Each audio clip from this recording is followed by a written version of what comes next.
Miệp xưa bằng bài bong bóng ở kia bạn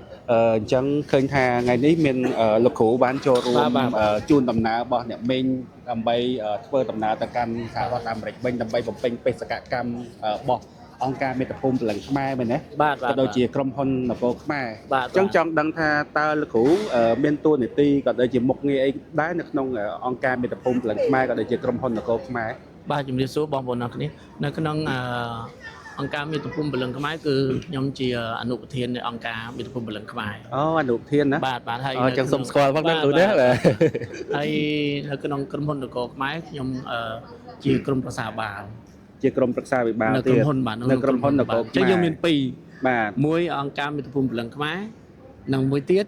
គឺក្រុមហ៊ុននគរខ្មែរ អូលោកគ្រូអាចប្រាប់បានទេថាក្រុមហ៊ុននគរខ្មែរហ្នឹងគាត់ផ្ដោតទៅលើអីគេបេសកកម្មរបស់គាត់ហើយក៏ដូចជាអង្គការមេត្តាភូមិពលឹងខ្មែរហ្នឹងក៏ដូចគ្នាដែរតើបេសកកម្មតែមួយឬក៏ខុសគ្នាដែរលោកគ្រូ បាទបើយើងនិយាយទៅថាដូចគ្នាក៏បានដែរអញ្ចឹងខ្ញុំសូមជម្រាបមួយគឺតកតននឹងក្រុមហ៊ុននគរខ្មែរគឺគោលដៅរបស់យើងគឺយើងចង់ជួយដល់សិប្បករខ្មែរយើងដែលគាត់ផលិតនៅផលិតផលរបស់ខ្មែរហ្នឹងបានពំនាំយកទៅលក់នៅសហរដ្ឋអាមេរិក អូ បាទនេះយើងចង់ជួយជំរុញដើម្បីបានយកទៅលក់នៅសហរដ្ឋអាមេរិកដើម្បីជួយពង្រីកទីផ្សារឲ្យគាត់ព្រោះយើងរាល់ថ្ងៃយើងលក់នៅក្នុងស្រុកឥឡូវយើងចង់ទៅលក់នៅប្រទេសអាមេរិកម្ដង ចឹងផ្ដោតទៅលើម្ចាស់សិប្បកម្មផ្ទាល់ បាទ ផ្ដោតទៅលើសិប្បកម្មអីខ្លះលោកគ្រូចង់យើងមាន យកទៅបាន បាទសិប្បកម្មឥឡូវនេះយើងផ្ដោតសំខាន់ទៅលើផលិតផលវប្បធម៌របស់ខ្មែរទូបាទ ដូចជាចម្លាក់ បាទដូចជាចម្លាក់ស្មូនរូបការបង្ហាញវប្បធម៌មួយចំនួនដូចជាមុខកោសម្លៀកបំពាក់បុរាណហូលប្រមួងតម្បាញរបស់យើងហ្នឹងណា បាទចឹងនិយាយថាឲ្យតែតកតជាមួយនឹងវប្បធម៌អរិយធម៌ បាទ ច្រើនមែនតើរាប់ បាទអាហ្នឹងបាទអាហ្នឹងមួយហើយមួយទៀតក៏យើងផ្ដោតទៅលើផលិតផលរបស់ខ្មែរដែរដែលគាត់ផលិតបានបើសិនជាអាចលក់នៅអាមេរិកបានយើងនឹងជួយជំរុញជួយគាត់ក្រៅពីវប្បធម៌និងផលិតផលដែលអាចធ្វើទីផ្សារនិងលក់នៅអាមេរិកអាចទទួលយកបានយើងនឹងជួយជំរុញគាត់តាមរយៈក្រុមហ៊ុននគរខ្មែរ អូអញ្ចឹងដូចជាក់ស្ដែងដោយលោកគ្រូក៏ជាម្ចាស់សហគ្រាស ផលិតអសតបារាណ អសតបារាណមួយដែរ អញ្ចឹងយើងនឹងព្យាយាមយើងបាទយើងបាទបើសិនជាយើងមានទៅទីផ្សារយើងតើទីផ្សារនឹងអាចត្រូវដូចថាទទួលយកបានលក់កើតយើងនឹងយកទៅបាទទីនោះទូយ៉ាងដូចលោកស្រីសៀងវិមីយ៉ាងដែរ បាទ ដែលបច្ចុប្បន្នគាត់ជាម្ដាយធរហ្នឹងណា បាទ គឺយើងគាត់ជារសាយើងហូបយើងផ្ដល់ថ្នាំគាត់ហូប អូ បាទហ្នឹងហើយ ចឹងមកថាការតែចាប់ផ្ដើមស្គាល់គ្នាដំបូងគឺដោយសារ ជាបាលគាត់ ជាបាលគាត់ ជា អូ បាទ ចឹងសប្តាហ៍ហ្នឹងគាត់នៅតែបន្តប្រើ គាត់នៅតែហូបចឹងគាត់នៅតែហូបចឹងបាទ ពិតជាតំណាក់តំណងនេះពិតជាគេហៅថាតំណាក់តំណងស្អិតល្មួតណា បាទតាំងយើងស្គាល់គាត់តាំងឆ្នាំ2018មក អូ បាទ2018តែគាត់ឈឺធ្ងន់មកប្រជុំនៅការិយាល័យខ្ញុំទៅគាត់អត់ស្រួលណាគាត់ឈឺធ្ងន់ណាស់តែជំងឺគាត់ vertigo តែជំងឺគាត់វិល បាទ ជំងឺវិលអញ្ចឹងទៅគាត់ពីមុនគាត់ហូបថ្នាំមកកាំងរហូត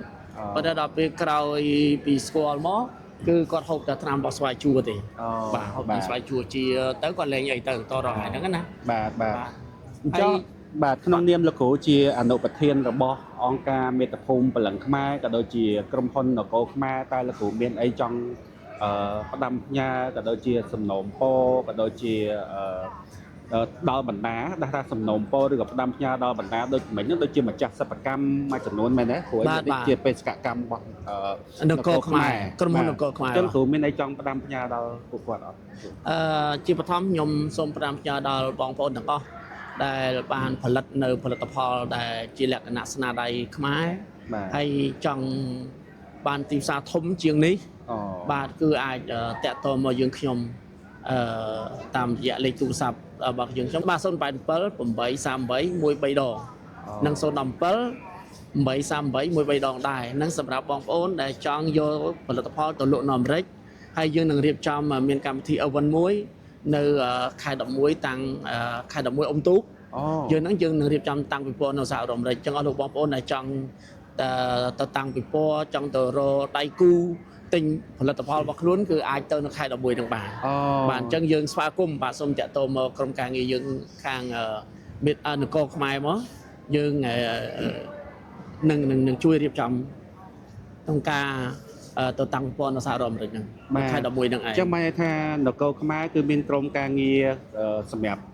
ជួយសម្រួលក៏ដូចជាប្រឹក្សាយោបល់ដល់ពួកគាត់បន្ថែមទៀតមែនព្រោះអីទៅអាមេរិកមិនធម្មតាខ្ញុំគិតថាតឹងតែណាតឹងតែមែនតើអញ្ចឹងបែរថាត្រូវការលក្ខខណ្ឌខ្ពស់ខាងច្រើនមែនទេយើងត្រូវការជួបដើម្បីទៅជែកគ្នាច្រើន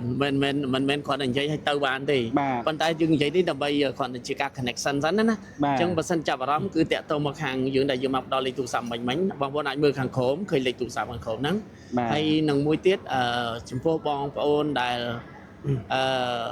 នៅស្រុកខ្មែរក្តីនៅសហរដ្ឋអាមេរិកក្តីខ្ញុំសនំពរសូមឲ្យបងប្អូនបានគ្រប់គ្រងផលិតផលរបស់ខ្មែរយើងហ្នឹងជួយទិញផលិតផលរបស់ខ្មែរជួយរកទីផ្សារឲ្យគ្នាគ្រប់គ្រងហ្នឹងការដែលយើងទិញហ្នឹងគឺបីដូចយើងជួយហើយបាទការដែលយើងផ្សព្វផ្សាយហ្នឹងគឺយើងជួយហើយបាទយើងគាត់យើងចូលរួម share ដែលជាផលិតផលរបស់ខ្មែរហ្នឹងក៏យើងចូលរួមជួយដែរបាទនឹងចំណុចទី1តាក់ទងនឹងបងប្អូនដែលចង់ធ្វើការពង្រីកនៅផលិតផលរបស់ខ្លួនហើយចង់ទៅលក់នៅប្រទេសមហាអំណាចពិតជាពិសេសមែនតើបាទហើយក៏សូមអរគុណដល់លោកគ្រូដែលចំណាយពេលវេលាផ្ដល់នៅបទសម្ភាសន៍ជាមួយនឹងខ្លឹមសារអត្ថប្រយោជន៍ជាច្រើនដល់សង្គមខ្មែរក៏ដូចជាវប្បធម៌របស់ខ្មែរយើងណាបាទអញ្ចឹងសូមអរគុណលោកគ្រូបាទសូមជូនពរបាទលោកគ្រូសុខភាពល្អហើយបន្តបេសកកម្មនេះបន្តទៅទៀតបាទអរគុណបាទ